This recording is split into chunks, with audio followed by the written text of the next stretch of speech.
அனைவருக்கும் வணக்கம். மேடையில் வீட்டிற்கும் பெரியவர்களுக்கும் வந்திருக்கும் அனைவர்களுக்கும் வணக்கம்.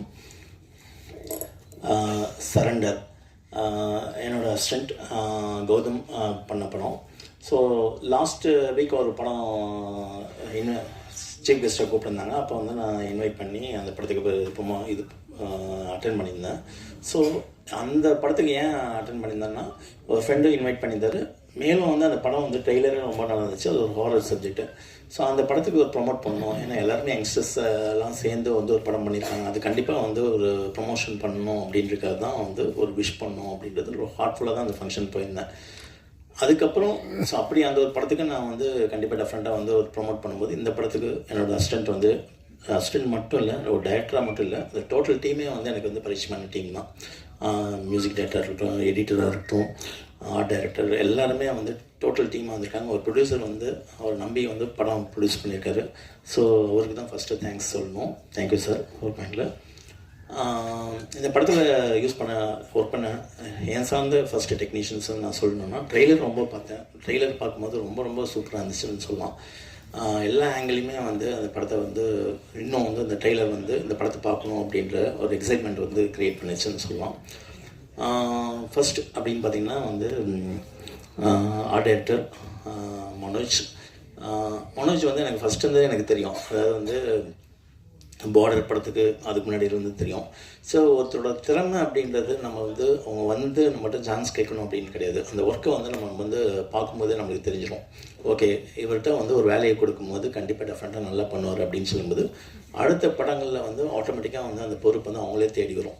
ஸோ எங்கே வந்து தானாக தன்னோட ஒர்க்கை வந்து ஒரு சின்சியராக ஆனஸ்ட்டாக காமிக்கும் போது ஆட்டோமேட்டிக்காக வந்து அந்த ஒர்க்கை வந்து அவங்களை தேடி போவோம் அப்படின்னு சொல்லுவாங்க. ஸோ அப்படி தான் வந்து எனக்கு வந்து மனோஜ் உள்ளே வந்தார். வந்ததுக்கப்புறம் சப்தம் அப்படின்ற ஒரு படம் வந்து அவருக்கு வந்து ஃபஸ்ட் சான்ஸாக கொடுத்தாரு. அந்த படத்தோட அடுத்தது அப்படின்னு பார்த்திங்கன்னா, மனோஜ் அப்படின்றது சரி அருண் சார் ஒர்க் பண்ணணும் அப்படின்றது இல்லாமல் கண்டிப்பாக கதையும் ஒரு டைரக்டரும் கரெக்டாக இருந்துச்சுன்னா கண்டிப்பாக அந்த படத்தில் எனக்கு ஸ்கோப் இருக்குது அப்படின்னு சொல்லிட்டு ஒர்க் பண்ண படம் தான் அந்த சரண்டர். ரொம்ப சூப்பராக இருக்குது மனோஜ். அது நான் ஃபஸ்ட்டு டே வந்து அது வந்து பார்க்கும்போதே வந்து அந்த போலீஸ் ஸ்டேஷன், ஏன்னா நம்மளுக்கு வந்து ஒரு பெரிய பட்ஜெட் கொடுத்தா தான் நம்மளுக்கு வந்து கண்டிப்பாக டெஃபரெண்ட்டாக வந்து நான் நினச்சதெல்லாம் கொண்டு வர முடியும் அப்படின்றத என்றைக்குமே வந்து ஒரு டெக்னீஷியனும் சரி ஒரு டைரக்டரும் நினைக்கவே கூடாது.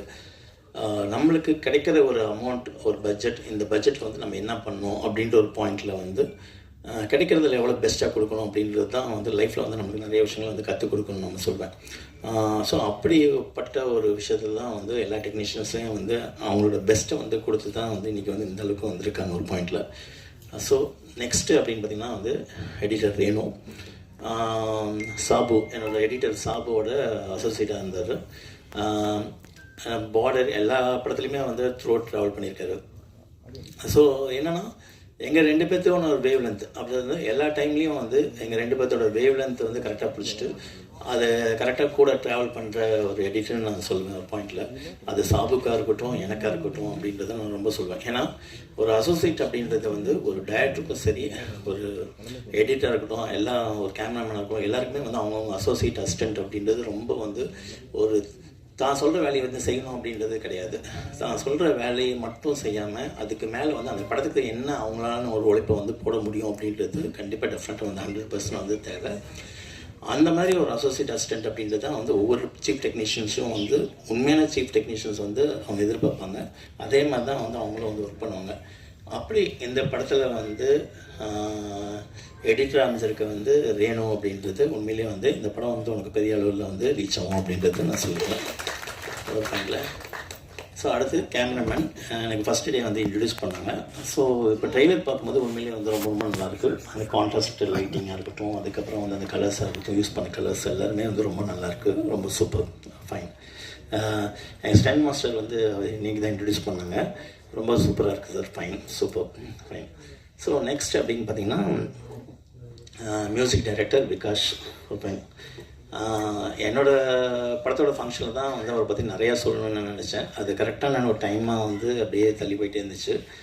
தமிழ் ராக்கர்ஸ் அப்படின்றது எனக்கு என்னோடய டிஓபி, பார்டர் படத்தோட டிஓபி வந்து தமிழ் ராக்கர்ஸோட டிஓபி ராஜசேகர் வந்து எனக்கு வந்து சொன்னார், விகாஷ்னு ஒரு மியூசிக் டைரக்டர் இருக்காப்புல, நீ வந்து யூஸ் பண்ணிப்பார், நல்லாயிருக்கும் அப்படின்னு. சரின்னு சொல்லிட்டு அந்த கான்செப்டை சொல்லிவிட்டு வந்து ஒரு சின்ன ட்ராக் மட்டும் தமிழ் ராக்கர்ஸ் கேட்டேன். கேட்டோன்னே வந்து எனக்கு ரொம்ப வந்து அப்பீலிங்காக இருந்துச்சு. அது வந்து ரொம்ப சூப்பராக இன்னொரு டியூன் வந்து நம்ம கேட்கணும். ஒரு டைரக்டர் அப்படின்றதுனால இல்லை எனக்கு இன்னொரு ஆப்ஷன் டியூன் வேணும் அப்படின்றது கிடையவே கிடையாது. ஏன்னா ஒரு தங்கன்றது வந்து 2 அடியிலையும் கிடைக்கலாம், 10 அடியிலையும் கிடைக்கலாம். எனக்கு 10 அடியில் தான் தங்கம் கிடைக்கும் அப்படின்றது நம்ம வெயிட் பண்ணிட்டு இருக்க முடியாது. எனக்கு 2 அடியிலே வந்து கிடைச்ச தங்கம் அப்படின்றது பார்த்திங்கன்னா வந்து அந்த மியூசிக் அது பார்த்திங்கன்னா விகாஷ் தான். ஆமாம் சார், எல்லாம் டைம் இந்த காலம் தான் சார் எல்லாத்துக்கும் ஒரு பாயிண்டில். அப்படி ஒரு ஸோ என்னோடய படங்கள் வந்து மியூசிக் வந்து ஆர்ஆர் போகும்போது சொல்லி திடீர்னு வந்து ஒரு மியூசிக் வந்து ஃபஸ்ட்டு ஆர்ஆர் போட்டுட்டு உடனே கூப்பிட்டுட்டேன் சார் வந்து மியூசிக் பண்ணியிருக்கேன் அனுப்பிட்டுமா அப்படின்னா, இல்லை நான் ஸ்டுடியோலேயே வந்து பார்க்குறேன், அப்போ தான் நல்லாயிருக்கும் ஒரு ஆம்பியன்ஸ் ஃபீல் அப்படின்னு அவரும் விரும்புவார், நானும் விரும்புவேன். போய் பார்க்கும்போது அந்த படத்தோட விஷுவலை தாண்டி ஒரு இன்னும் ஜாஸ்தியாக வந்து ஸ்ட்ராங்காக பயங்கரமாக இருக்கும் ஒரு பாயிண்டில். இதுக்கு மேலே கேட்கவே முடியாது அப்படின்ற மாதிரி. நான் வந்து விகாஸ்ட்டை வந்து ஜோக்காக சொல்லுவேன், விகாஸ் வந்து இப்போ வந்து நீங்கள் போட்டிருக்க மியூசிக் வந்து எனக்கு வந்து ஒரு விஷுவலில் வந்து எனக்கு வந்து ஒரு 5 ஹெலிகாப்டர் தேவைப்படுது ஒரு பாயிண்டில். ஸோ அதனால் வந்து எனக்கு கொஞ்சம் கம்மி பண்ணிடுவேன். நான் 5 ஹெலிகாப்டர் வச்சுட்டு நான் வந்து அந்த சீன் எடுத்துகிட்டு வரும்போது அந்த மியூசிக் போட்டு கொடுத்துருங்க எனக்கு அப்படின்வேன். ஸோ விட்டு வந்து எல்லாருமே வந்து பார்த்திங்கன்னா சார் மியூசிக் டேரக்டர் கேட்கும்போது எனக்கு கொஞ்சம் கம்மியாக இருக்குது அப்படின்றது தான், இன்னும் கொஞ்சம் ஜாஸ்தி எனக்கு ஃபீல் பண்ணணும் அப்படின்னு தான் கேட்பாங்க. ஆனால் விகாஷை பொறுத்த வரைக்கும் வந்து எனக்கு கொஞ்சம் கம்மி பண்ணுங்க அப்படின்னு எல்லாம் கேட்க வேண்டியது இருக்கும். ஏன்னா அந்தளவுக்கு வந்து ஃபுல்லாக அந்த படத்துக்கு தேவையான எல்லா எக்ஸப்ட் அந்த முழு உழைப்பை வந்து போட்டு கொடுத்துருவார் ஒரு பாயிண்டில். அதுதான் கௌதம் போட்டு கொடுத்துருக்காரு நினைக்கிறேன். அதான் வந்து கம்மியாக கேட்டிருக்காரு ஒரு பாயிண்டில். ரொம்ப சூப்பர். விகாஷ் வந்து இன்னொன்று ட்ராவல் பண்ண வேண்டிய தூரம் வந்து இன்னும் நிறையா இருக்குது. கூடிய சீக்கிரம் வந்து கண்டிப்பாக டெஃபரெண்ட்டாக நம்ம பண்ணுவோம் கண்டிப்பாக. நிமிஷம் நெக்ஸ்ட் அப்படின்னு பார்த்திங்கன்னா தர்ஷன். இப்போ எல்லாருக்குமே தெரியும், இன்றைக்கி வந்த ரீசனாக வந்த பிக் பாஸ் அத்தனையுமே வந்து ஃபுல் எபிசோடு வந்து என்னோடய டைமிங் ஒரு ரைட்டிங் பீரியட்னு நம்மளுக்கு ஒன்று இருக்கும். Shooting time writing period. அந்த ரைட்டிங் பீரியட் டைமில் வந்து அந்த நான் பார்த்த ஃபுல் பிக் பாஸ் அப்படின்னு பார்த்திங்கன்னா வந்து தர்ஷன் வந்த அந்த பிக் பாஸ் தான். அது இன்றைக்கி வரைக்கும் எந்தளவுக்கு சக்ஸஸான ஒரு பிக் பாஸ்னு எல்லாருக்கும் தெரியும். ஆனால் அதில் பார்ட்டிசிபேட் எல்லாருமே வந்து இன்றைக்கி இண்டஸ்ட்ரியில் இருக்காங்க. அதில் 2 பேர் வந்து எனக்கு வந்து ரொம்ப ஃபோக்கஸ்டாக இருந்தேன். ஒன்று தர்ஷன், ஒன்று முகன். ஸோ நான் ஒரு லவ் சப்ஜெக்ட் எடுத்தோம்னா கண்டிப்பாக வந்து தர்ஷன் முகன் யாரோ ஒருத்தர் யூஸ் பண்ணோம் அப்படின்றது 2 பேருமே வந்து ரொம்ப சார்மிங்காக இருந்தாங்க. ஸோ ஃபஸ்ட்டு என்னோடய அசிஸ்டண்ட் கௌதம் படத்தில் வந்து த்ரூஅவுட் வந்து ஃபஸ்ட்டு படம் அமைஞ்சது வந்து ரொம்ப ரொம்ப சந்தோஷம். அதை காஸ்ட் பண்ணது கௌதமுக்கு ரொம்ப ரொம்ப தேங்க்ஸு. ஸோ அந்த இன்றைக்கி வந்து அந்த ஃபஸ்ட் படம் பார்க்கும்போது ஒரு ஃபஸ்ட் படத்துக்கான டெபியூ படத்துக்கான இல்லாமல் மெயின் வந்து அந்த ஆக்ஷன் அப்படின்றது ரொம்ப முக்கியம். ஸோ ஒரு லவ் சப்ஜெக்ட் அப்படின்றது பண்ணுறது ஓகே, பட் எடுத்தோன்னே டெபியூவாக வந்து அதை ஆக்ஷனாக பண்ணி அதில் வந்து ஆடியன்ஸை வந்து ரீச் பண்ணுறது அப்படின்றது ரொம்ப ரொம்ப கஷ்டமான விஷயம். ஸோ அந்த ஃபஸ்ட்டு படம் தானே எப்படி ஆக்ஷன் ஹீரோவாக அக்செப்ட் பண்ணிப்பாங்க அப்படின்றது கிடையாது. கண்டிப்பாக டெஃபரெண்ட்டாக வந்து அந்த சப்ஜெக்டும் அந்த படத்தோட அமைப்பு, அதுக்கப்புறம் நீங்கள் என்னவோ பண்ணியிருக்கீங்க அப்படின்றது ஒரு விஷயம் போதும். ஃபஸ்ட்டு படத்தில் வந்து இது பண்ணக்கூடாது அப்படின்லாம் கிடையாது. ஆடியன்ஸ் அக்செப்ட் பண்ணிட்டாங்கன்னா அது கண்டிப்பாக டெஃபரெண்ட்டாக ரீச் ஆகிடும். அதுக்கு சின்ன எக்ஸாம்பிள் அப்படின்னு பார்த்தீங்கன்னா வந்து மன்சூர் அலிகான் சார். இன்றைக்கி தான் அவர் ஃபஸ்ட்டு வந்து நேரடியாக நாங்கள் பார்த்து மீட் பண்ணி பேசிக்கிறோம். ஆனால் அவருக்கு எனக்குமான கனெக்ஷன் அப்படின்னு பார்த்திங்கன்னா ஃபஸ்ட் கேப்டன் பிரபாகரன்.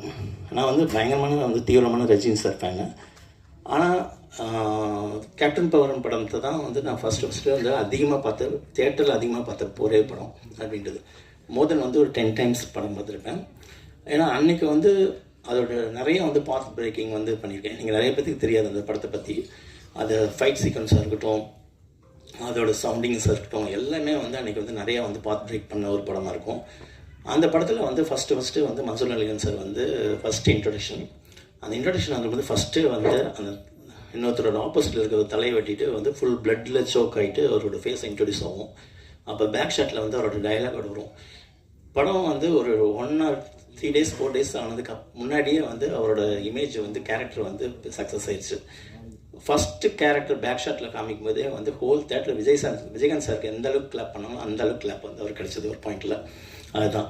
ஸோ ஒரு ஹீரோக்கு ஈக்குவலாக வந்து ஒரு வில்லனுக்கு வந்து அந்தளவுக்கு ஒரு ரிசீப்ட் கிடைக்கும் போது கண்டிப்பாக டெஃபரெண்ட்டாக வந்து ஆடியன்ஸ் வந்து எந்த கேரக்டர் எது பண்ணாலும் சரி ஒரு பாயிண்டில் அது கரெக்டாக ரீச் ஆயிடுச்சுன்னா வந்து கண்டிப்பாக வந்து சக்ஸஸ் ஆகும் அப்படின்றது தான் அது எல்லாருக்குமே தெரிஞ்ச விஷயம். அந்த விதத்தில் தர்ஷனாக இருக்கட்டும், படத்தில் பார்ட்டிசிபேட் பண்ண ஹீரோயின்ஸ் ரம்யா எல்லாருக்குமே வந்து என்னுடைய வந்து வாழ்த்துக்களை தெரிவிச்சுக்கிறேன். நெக்ஸ்ட் ஃபைனல் இந்த படத்தோட ப்ரொடியூசர். ஏன்னா இன்றைக்கி வந்து நம்மளுக்கு வந்து ஒரு டூர் போகிறதுக்கு வந்து நம்மளுக்கு சின்ன வயசில் நம்ம ஸ்கூலில் டூர் போயிட்டு இருக்கும்போது வந்து ஜஸ்ட் கொடைக்கானல் போகணும், ஊட்டி போகணும் அப்படின்னு சொல்லிட்டு வீட்டில் வந்து ஒரு 200 rupees, 500 rupees, 1000 rupees அப்படின்னு கேட்போம். அது வந்து போகிற வேண்டியது இருக்கும் ஒரு பாயிண்டில். அது நம்மகிட்ட வந்து